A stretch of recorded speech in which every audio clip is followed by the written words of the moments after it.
Hello, good morning. Welcome back to my YouTube channel. I hope ನೀವೆಲ್ಲರೂ ಚೆನ್ನಾಗಿದ್ದೀರಾ ಅಂತ. So ಬನ್ನಿ ಇವತ್ತಿನ ವ್ಲಾಗ್ ಹೇಗಿರುತ್ತೆ, ಹೇಗೋಗುತ್ತೆ ಎಲ್ಲ ನೋಡೋಣ. ಓಕೆನಾ? So let's start the video. So ಇವಾಗ ಬೆಳಿಗ್ಗೆ ಒಂದು 6:15 ನಮ್ಮಮ್ಮ ಎಲ್ಲ ರಂಗೋಲಿ ಹಾಕಿದ್ರು. ನಾನಿನ್ನು ಇವಾಗ ಎದ್ದು ಒಂದು ಗ್ಲಾಸ್ ನೀರ್ ಕುಡಿತಾ ಇದ್ದೀನಿ. ಸೊ ಬೆಳಿಗ್ಗೆ ಒಂದ್ ಸ್ವಲ್ಪ ಬಿಸಿ ಬಿಸಿ ನೀರ್ ಕುಡಿತೀನಿ. 1, 2 ಅಥವಾ 3 ಕಪ್ ನೀರ್ ಕುಡಿದ್ ಬಿಡ್ತೀನಿ ಬೆಳಿಗ್ಗೆನೆ. ಸೊ ಇವಾಗ ಬೆಳಿಗ್ಗೆನೆ ನಾನು ಇವಾಗ ಪನ್ನೀರ್ ಮಾಡೋಣ ಅಂತೇಳಿ ಒಂದ್ ಪ್ಯಾಕೆಟ್ ಅಂದ್ರೆ ಒಂದ್ ಅರ್ಧ ಲೀಟರ್ ಪ್ಯಾಕೆಟ್ ಅಂದ್ರೆ ಸ್ವಲ್ಪ ಗಟ್ಟಿ ಇರೋ ಹಾಲು ತಗೊಂಡ್ರೆ ತುಂಬಾ ಚೆನ್ನಾಗಿ ಪನ್ನೀರ್ ಕೂಡ ಬರುತ್ತೆ. ನೀವ್ ಎಷ್ಟು ತೆಳುವಾಗಿರೋ ಹಾಲು ತಗೊಂತೀರ ಅಷ್ಟು ಕಡಿಮೆ ಬರುತ್ತೆ ಪನ್ನೀರ್. ಸ್ವಲ್ಪ ದಪ್ಪ ಅಂದ್ರೆ ಫ್ಯಾಟ್ ಕಂಟೆಂಟ್ ಜಾಸ್ತಿ ಇದ್ರೆ ಮಿಲ್ಕ್ ಅಲ್ಲಿ ಪನ್ನೀರ್ ತುಂಬಾ ಚೆನ್ನಾಗಿ ಬರುತ್ತೆ. ಸೊ ಅದು ಉಕ್ಕಿದ್ಮೇಲೆ ಮುಂಚೆ ಎಲ್ಲ ಪನ್ನೀರ್ ಇಷ್ಟನೇ ಆಗ್ತಾ ಇದ್ದಿಲ್ಲ, ಬಟ್ ಇವಾಗ ಡೈಲಿ ರೆಗ್ಯುಲರ್ ಆಗಿ ಪನ್ನೀರ್ ಬೇಕು ಅಂತ ಅನ್ಸುತ್ತೆ. ಅಷ್ಟು ಒಂಥರ ಚೆನ್ನಾಗ್ ಅನ್ಸುತ್ತೆ ನನಗೆ. ಸ್ಟಾರ್ಟಿಂಗ್ ಡೇಸ್ ಅಲ್ಲಿ ಪನ್ನೀರ್ ತಿಂದ್ರೆ ಒಂಥರ ವಾಮಿಟ್ ಬರೋ ತರ ಆಗ್ತಾ ಇತ್ತು, ಬಟ್ ಇವಾಗ ಆತರ ಇಲ್ಲ. ಸೊ ಪನ್ನೀರ್ ಡೈಲಿ 3 ಹೊತ್ತು ಫುಡ್ ಅಲ್ಲಿ ಇದ್ರು ಕೂಡ ತಿಂತೀನಿ, ಚೆನ್ನಾಗ್ ಅನ್ಸುತ್ತೆ, ನನಗೆ ಇಷ್ಟ ಆಗುತ್ತೆ. ಸೊ ಹಾಗಾಗಿ ಇವಾಗ ಬೆಳಗ್ಗೆನೆ ಪನ್ನೀರ್ ಮಾಡಿ ಇಟ್ಬಿಡೋಣ. ಸೊ ಆದ್ರೆ ಏನಾದ್ರು ರೆಸಿಪಿ ಮಾಡೋಣ. ಇನ್ ಕೇಸ್ ಮಾಡಕ್ ಆಗಿಲ್ಲ ಅಂತ ಹೇಳಿದ್ರೆ ಜಸ್ಟ್ ಅದನ್ನ ರೋಸ್ಟ್ ಮಾಡ್ಕೊಂಡು ಹಾಗೆ ತಿನ್ನೋಣ ಅಂತ ಹೇಳಿ ಅನ್ಕೊಂಡು ಸೊ ಪನ್ನೀರ್ ಮಾಡ್ತಾ ಇದೀನಿ. ಯೂಶುವಲಿ ವಾರದಲ್ಲಿ ಆಲ್ಮೋಸ್ಟ್ ಒಂದು ಏನಿಲ್ಲ ಅಂದ್ರೆ ಒಂದು 3-4 ಟೈಮ್ಸ್ ಆದ್ರೂ ಪನ್ನೀರ್ ಮಾಡ್ತೀನಿ. ಇಷ್ಟ ಆಗುತ್ತೆ ನನ್ಗೆ. ಸೊ ಹಾಗಾಗಿ ಮಾಡ್ಕೊಂತೀನಿ.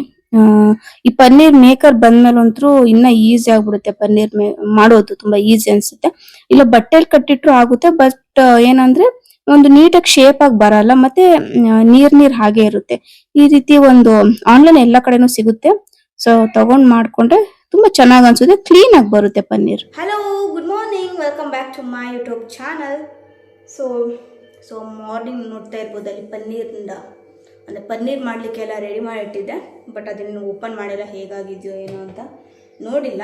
ಯೂಶ್ವಲಿ ಆ ಥರ ಮೋಲ್ಡಲ್ಲಿ ಇಟ್ಟು ಮಾಡಿದರೆ ಚೆನ್ನಾಗೇ ಬರುತ್ತೆ. ಸಮ್ಟೈಮ್ಸ್ ಏನಾಗುತ್ತೆ ಅಂದರೆ ಪುಡಿ ಪುಡಿ ಆಗೋಗ್ಬಿಡುತ್ತೆ. ಅದೇನು ಮಿಸ್ಟೇಕ್ ಮಾಡ್ತೀನೋ ಗೊತ್ತಿಲ್ಲ, ಆ ಥರ ಆಗೋಗುತ್ತೆ. ಸೊ ನೋಡೋಣ ಇವಾಗ ಅದು ಯಾವ ರೀತಿ ಬರುತ್ತೆ ಅಂತ ಇವಾಗ ನೋಡೋಣ.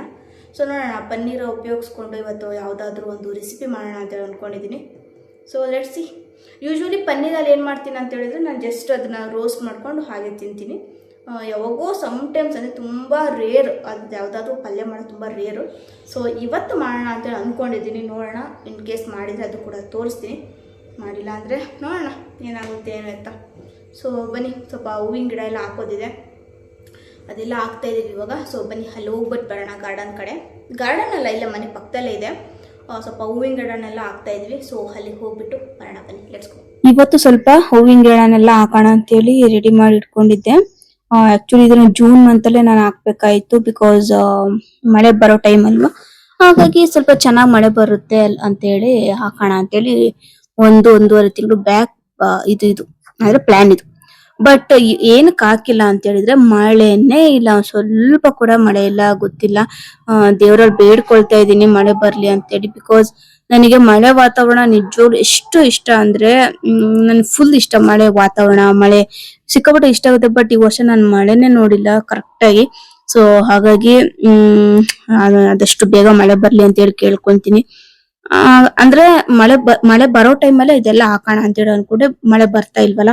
ಸೊ ಇಟ್ಸ್ ಫೈನ್, ನೀರ್ ಬಿಟ್ರಾಯ್ತು ಪೈಪ್ ಹಾಕೊಂಡು ಅಂತೇಳಿ ಫುಲ್ ಉದ್ದಕ್ಕೂ ಹಾಕ್ತಾ ಇದೀವಿ. ಸೊ ನೋಡೋಣ ಅದು ಎಷ್ಟು ಮಟ್ಟಕ್ಕೆ ಅದು ಚೆನ್ನಾಗ್ ಬಿಡುತ್ತೋ ಚೆನ್ನಾಗ್ ಬಿಡಲ್ವೋ ಏನೋ ಗೊತ್ತಿಲ್ಲ. ಚೆನ್ನಾಗ್ ಬಿಡ್ಲಿ ಅಂತೇಳಿ ಅನ್ಕೊಂಡು ಎಲ್ಲಾದ್ರೂ ಹಾಕ್ತಾ ಇದೀವಿ. ಏನ್ ಗೊತ್ತಾ, ನಾವೇನಾದ್ರು ಒಂದು ಹೊಸದಾಗಿ ಏನಾದ್ರು ಗಿಡ ಹಾಕ್ತಾ ಇದೀವಿ ಅಂತ ಹೇಳಿದ್ರೆ ಅದು ನಾವ್ ಎಷ್ಟೇ ನೀರ್ ಬಿಟ್ರು ಅದಷ್ಟು ಒಂದು ಚೆನ್ನಾಗಿ ಆಗಲ್ಲ.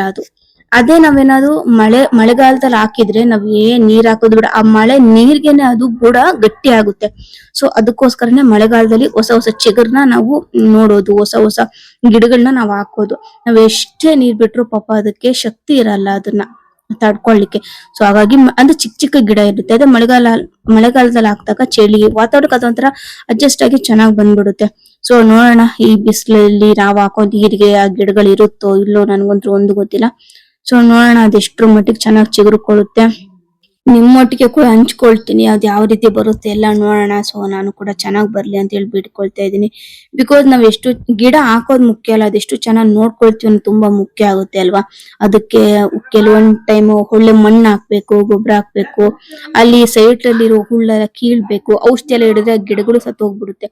ಸೊ ಹಾಗಾಗಿ ತುಂಬಾ ಮೇಂಟೆನೆನ್ಸ್ ಮಾಡ್ಬೇಕಾಗುತ್ತೆ. ಒಂದ್ ಗಿಡ ಹಾಕೋದಷ್ಟು ಈಸಿ ಅಲ್ಲ ಗೈಸ್, ಬೆಳೆಸೋದು ಈಸಿ ಅಲ್ಲ, ಓಕೆನಾ. ಸೊ 11:30 ಬಿಸಿಲು ಅನ್ಸುತ್ತೆ. ಸೊ ಅವಾಗ ಎಲ್ಲ ಗಿಡಗಳೆಲ್ಲ ಹಾಕ್ತಾ ಇದೀವಿ. ಸೊ ನೀವು ನೋಡಿರ್ತೀರಾ ನಮ್ ಗಾರ್ಡನ್ ಅಲ್ಲಿ ಒಂದೇ ಒಂದು ಹೂವಿನ ಗಿಡ ಇರೋದು, ಅದು ರೆಡ್ ದಾಸವಾಳ. ಅದು ಆಲ್ಮೋಸ್ಟ್ ಒಂದು 20 ಇಯರ್ಸ್ ಆಯ್ತಂತೆ. ಎಸ್ ಆಗಿರ್ಬೋದು, 20 ಇಯರ್ಸ್ ಅನ್ಕೊಂಡಿದೀನಿ. ಆಗಿದೆ. ಸೊ ಅದ್ರ ಏನಂತ ಹೇಳಿದ್ರೆ ಅದು ಸ್ವಲ್ಪ ಅದಷ್ಟು ಚೆನ್ನಾಗಿ ಹೂ ಕೂಡ ಬಿಡ್ತಾ ಇಲ್ಲ, ಮತ್ತೆ ಅಲ್ಲಿ ಹೋಗಿ ಕಿತ್ಕೊಂಡ್ ಬರೋದು ಕೂಡ ತುಂಬಾ ಕಷ್ಟ ಅಂತ ಅನ್ಸುತ್ತೆ. ಸೊ ಹಾಗಾಗಿ ನಮ್ಮ ಮನೆ ಹತ್ರನೇ ಇದ್ಬಿಡ್ಲಿ, ಹೋಗಿ ಕಿತ್ಕೊಂಡ್ ಬರೋದಕ್ಕೂ ಈಸಿ ಆಗುತ್ತೆ. ಬೆಳಗಿನ ಜಾವ ಪೂಜೆಗೆ ಅಲ್ಲಿ ಹೋಗಿ ಕಿತ್ಕೊಂಡ್ ಬರೋದಕ್ಕೆ ಸ್ವಲ್ಪ ಕಷ್ಟ ಅಂತ ಅನ್ಸುತ್ತೆ. ಸೊ ಹಾಗಾಗಿ ಇಲ್ಲೇ ಎಲ್ಲದನ್ನು ಅನುಕೂಲವಾಗಿ ಹಾಕೊಂಡಿದೀನಿ. ಸೊ ನೋಡೋಣ, ಮಳೆ ಬೇರೆ ಇಲ್ಲ, ನಾನು ನೀರ್ ಹಾಕಿ ಎಷ್ಟು ಮಟ್ಟಿಗೆ ಬೆಳೆಸ್ತೀನೋ ನನಗೆ ಗೊತ್ತಿಲ್ಲ. ಸೊ ಬಟ್ ನಾನು ಎಫರ್ಟ್ ಹಾಕ್ತೀನಿ, ನೋಡೋಣ ಅದು ಹೇಗಾಗುತ್ತೆ ಏನು ಅಂತ ಎಲ್ಲ. ಸೊ ಇವಾಗೂ ಅಷ್ಟೇನೆ ಒಂದು ಬಕೆಟ್ ಅಲ್ಲಿ ನೀರ್ ತುಂಬಿಸ್ಕೊಂಡು ಹಾಕ್ತಾ ಇದೀನಿ. ಏನೇ ನಾವು ಬಕೆಟ್ ಅಲ್ಲಿ ನೀರ್ ತುಂಬಿಸ್ಕೊಂಡು ಹಾಕಿದ್ರು ಕೂಡ ಅದಕ್ಕೆ ಮಳೆ ಕೊಡೋಷ್ಟು ಖುಷಿ ನಾವೇನು ಕೊಡ್ಲಿಕ್ಕೆ ಆಗಲ್ಲ, ಚಿಕ್ಕ ಗಿಡ ಅಲ್ವಾ. ಸೊ ಹಾಗಾಗಿ ಸೊ ನೋಡೋಣ, ಇಷ್ಟು ಮಟ್ಟಿಗೆ ಹಾಕಿದೀನಿ. ಆ ಇನ್ನ ಹಾಕೋದಿದೆ, ಸದ್ಯಕ್ಕೆ ಇದಿಷ್ಟು ಚೆನ್ನಾಗಿ ಬಿಡ್ಲಿ. ಸೊ ನೆಕ್ಸ್ಟ್ ಬೇರೆ ಜಾಗದಾಗ ಎಲ್ಲ ಹಾಕೋಣ ಅಂತೇಳಿ ಅನ್ಕೊಂಡಿದೀನಿ. ಕರ್ಬೇವಿನ ಸೊಪ್ಪು, ಕೊತ್ತಂಬರಿ ಸೊಪ್ಪು ಬೇಗ ಕೈಗೆ ಸಿಗ್ಬೇಕು ಮನೆ ಪಕ್ಕದಲ್ಲಿ. ಸೊ ಹಾಗಾಗಿ ಹಾಕೊಂಡಿದೀನಿ. ಕೆಲವರು ಪಾಟ್ ಅಲ್ಲೆಲ್ಲ ಹಾಕ್ತಾರೆ, ಅಂದ್ರೆ ಕರ್ಬೇವಿನ ಸೊಪ್ಪು ಅದೆಲ್ಲ. ನನ್ಗೇನು ಅದಷ್ಟು ಚೆನ್ನಾಗಿ ಬರಲ್ಲ ಅಂತ ನನಗನ್ಸುತ್ತೆ. ಏನೇ ಅಂದ್ರೆ ಏನೇ ಆಗ್ಲಿ ನೆಲದಲ್ಲಿ ಸಿಗುವಂತಹ ಪೋಷಣೆ ನಮ್ಗೆ ಅಷ್ಟ್ ಚಿಕ್ಕ ಒಂದು ಪಾಟ್ ಅಲ್ಲಿ ಅದಷ್ಟೇ ಮಣ್ಣಲ್ಲಿ ಅದು, ಅಂದ್ರೆ ನಾವೇನ್ ಪಾಟ್ ಅಲ್ಲಿ ಮಣ್ಣು ಹಾಕಿರ್ತೀವಲ್ಲ ಅಷ್ಟೇ ಶಕ್ತಿಯಲ್ಲಿ ಅದು ಬೆಳೆದಿರುತ್ತೆ ಅಲ್ವಾ. ನನ್ಗೇನೋ ಅದಷ್ಟು ಚೆನ್ನಾಗಿ ಸಮೃದ್ಧಿಯಿಂದ ಕೊಡುತ್ತೆ ಅಂತ ನನ್ಗೆ ಅನ್ಸಲ್ಲ. ಕೆಲವೊಂದು ವಿಡಿಯೋಸ್ ಅಲ್ಲೂ ಕೂಡ ನೋಡಿದೀನಿ, ಚೆನ್ನಾಗಿ ಬಿಟ್ಟಿರುತ್ತೆ. ಅದು ಮೋಸ್ಟ್ಲಿ ಬೇರೆ ಬೇರೆ ಗೊಬ್ಬರ ಹಾಕ್ತಾರೋ ಏನೋ, ಅಷ್ಟ್ರ ಬಗ್ಗೆ ಐಡಿಯಾ ಇಲ್ಲ ನನ್ಗೆ. ನನ್ಗೂ ಪಾಟಲ್ಲೆಲ್ಲ ಹಾಕಿ ಬೆಳೆಸ್ಬೇಕು ಅನ್ನೋದು ಮುಂಚೆಲ್ಲ ಇರ್ತಿತ್ತು. ಬಟ್ ಒಂದ್ 2-3 ಸಲ ಹಾಕಿದ್ದೆ ನಾನು. ಯಾವ್ದು ಸೊಪ್ಪಾಗ್ಲಿ ಮತ್ತೆ ಫ್ಲವರ್ ಅಂದ್ರೆ ಹೂವಿನ ಗಿಡಗಳಾಗ್ಲಿ ಯಾವ್ದು ಚೆನ್ನಾಗೆ ಬರ್ಲಿಲ್ಲ. ಸೊ ಹಾಗಾಗಿ ಅವಾಗಿದ್ದ ಆಸೆನೆ ಬಿಟ್ಬಿಟ್ಟೆ. ಸುಮ್ನೆ ಅಷ್ಟೊಂದು ಖರ್ಚು ಮಾಡಿ ಎಲ್ಲ ಏನಕ್ ಮಾಡೋದು, ನೆಲದಲ್ಲೇ ಎಲ್ಲ ಹಾಕ್ಬೋಣ ಅಂತ ಹೇಳಿ ಎಲ್ಲದನ್ನು ನನ್ಗೆ ಏನೇನ್ ಆಸೆ ಇತ್ತು ಗಿಡ ಬೆಳೆಸ್ಬೇಕು ಅಂತ, ಸೊ ಅದೆಲ್ಲದು ನೆಲದಲ್ಲೇ ಹಾಕಿ ಬೆಳೆಸ್ಬಿಟ್ಟಿದೀನಿ. ಯಾ ಅಷ್ಟೇ. ಇವಾಗ ನೋಡಿ ಕರ್ಬೇವಿನ ಗಿಡ ಹಾಕ್ತಾ ಇದೀವಿ, ಚಿಕ್ಕದು. ಎಷ್ಟು ಕರ್ಬೇವಿಂದು ನಾವು ಏನು ಪಾಕೆಟ್ ಮಾಡಿ ಇಟ್ಟಿದ್ವಿ ಅಂದ್ರೆ ಸಿಕ್ಕಾಪಟ್ಟೆ ಏನು ಇಟ್ಟಿದ್ವಿ, ಆದ್ರೆ ಇದೊಂದು ಮಾತ್ರ ಚೆನ್ನಾಗಿ ಚಿಗುರ್ಕೊಂಡಿದೆ. ಸೊ ಹಾಗಾಗಿ ನೆಲದಲ್ಲಿ ಹಾಕೋಣ ಅಂತೇಳಿ ಅದೊಂದು ನೆಲದಲ್ಲಿ ಹಾಕಿದೀನಿ. ಐ ಹೋಪ್ ಅದು ಚೆನ್ನಾಗಿ ಬರ್ಲಿ ಅಂತ. ಎಷ್ಟು ಗೊತ್ತಾ, 2 ಇಯರ್ಸ್ ಇಂದನೂ ಪಾಕೆಟ್ ಅಲ್ಲಿ ಹಾಕಿ ಬೆಳೆಸ್ತಾ ಇದೀವಿ, ಗಿಡ ಆಗ್ಲಿ ಚಿಕ್ಕದಾಗ್ಲಿ ಅಂತ. ಒಂದೊಂದು ಬಿಟ್ಟಿದ್ದಿಲ್ಲ. ಇವಾಗ ನಮ್ದೇನೋ ಪುಣ್ಯಕ್ಕೊಂದು ಬಿಟ್ಟಿದೆ. ಸೊ ಅದನ್ನ ಇವಾಗ ಹಾಕಿ ಬೆಳಿಲಿಕ್ಕೆ ಇಡ್ತಾ ಇದೀನಿ. ಗೈಸ್, ನಿಮ್ಗೆ ಏನಾದ್ರೂ ಬೇಜಾರಾದಾಗ ಗಿಡಗಳ ಹತ್ರ ಹೋಗ್ಬಿಟ್ಟು ಅಲ್ಲಿ ಏನಾದ್ರೂ ವೇಸ್ಟ್ ಹುಲ್ಗಳು ಎಲ್ಲ ಬಿಟ್ಟಿರುತ್ತಲ್ಲ, ಸೊ ಅದೆಲ್ಲ ಕ್ಲೀನ್ ಮಾಡೋದು ಅಥವಾ ಅದಕ್ಕೆ ಪೋಷಣೆ ಮಾಡೋದು, ನೀರ್ ಬಿಡೋದು, ಆ ಕೆಲ್ಸನ ನೀವು ಮಾಡಿ ನೋಡಿ ಆಯ್ತಾ.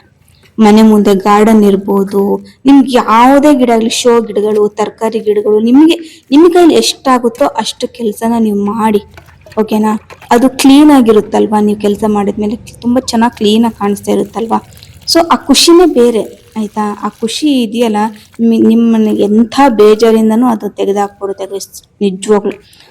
ಅದಕ್ಕೋಸ್ಕರನೇ ಗಿಡಗಳೆಲ್ಲ ಬೆಳೆಸ್ಕೊಳ್ಳಿ ಅಂತ ಹೇಳೋದು. ಮನೆ ಸುತ್ತಲೂ ಗಿಡಗಳದೆಲ್ಲ ಕ್ಲೀನ್ ಆಗಿದ್ರೆ ನಿಮ್ಗೆ ಎಂತ ಬೇಜಾರು ಆಗಲ್ಲ. ಅದ್ ನೋಡ್ತಾ ನೋಡ್ತಾ ಆ ಸೌಂದರ್ಯಗಳನ್ನ ನೀವು ನೋಡ್ತಾನೆ ನಿಮ್ಗೆ ಬೇಜಾರಿರಲ್ಲ. ಖುಷಿ ಮತ್ತೆ ಕ್ಲೀನ್ ಮಾಡ್ಬೇಕು, ಮತ್ತೆ ನೀಟಾಗಿ ಇಟ್ಕೋಬೇಕು, ಆ ಗಿಡಗಳನ್ನ ಪೋಷಣೆ ಮಾಡ್ಬೇಕು. ಆ ಗಿಡ ನೀವು ಮಾಡಿರೋ ಕೆಲಸದಿಂದ ಅದು ತುಂಬಾ ಖುಷಿಯಾಗಿರುತ್ತೆ, ಹಾಗೆ ನಿಮ್ಗೆ ಸಂತೋಷ ಕೂಡ ಕೊಡುತ್ತೆ, ಒಳ್ಳೆ ವಾತಾವರಣ ಸೃಷ್ಟಿ ಮಾಡುತ್ತೆ ಅಲ್ವಾ. ಸೊ ಎಂತ ಬೇಜಾರು ಕೂಡ ಎಲ್ಲಾನು ಹೋಗಿ ಒಳ್ಳೆ ಫ್ರೆಶ್ ಮೂಡಲ್ಲಿ ನೀವು ಇರ್ತೀರಾ. ಆ ಗಿಡಗಳಿಂದ ನೀವು ಒಳ್ಳೆ ಹೇರ್ ತಗೋಬಹುದು, ಹಾಗೆ ಬಾಡಿ ಕೂಡ ಒಳ್ಳೆ ಎಕ್ಸರ್ಸೈಸ್ ಆಗುತ್ತೆ, ನೋಡ್ಲಿಕ್ಕೂ ಚೆನ್ನಾಗಾಗುತ್ತೆ, ರಿಲೀಫ್ ಅನ್ಸುತ್ತೆ, ಖುಷಿ ಕೊಡುತ್ತೆ. ಇದಕ್ಕಿನ ಇನ್ನೇನ್ ಬೇಕಲ್ವಾ. ಯೋಚನೆ ಮಾಡಿ, ನಿಮಗೆ ಒಂದ್ ಗಿಡ ಸಾಕೋದಿಕ್ಕಾಗುತ್ತಾ? ಸಾಕಿ. 2 ನೀವು ಫಸ್ಟ್ ಒಂದು ಗಿಡದಿಂದ ಸ್ಟಾರ್ಟ್ ಮಾಡಿ.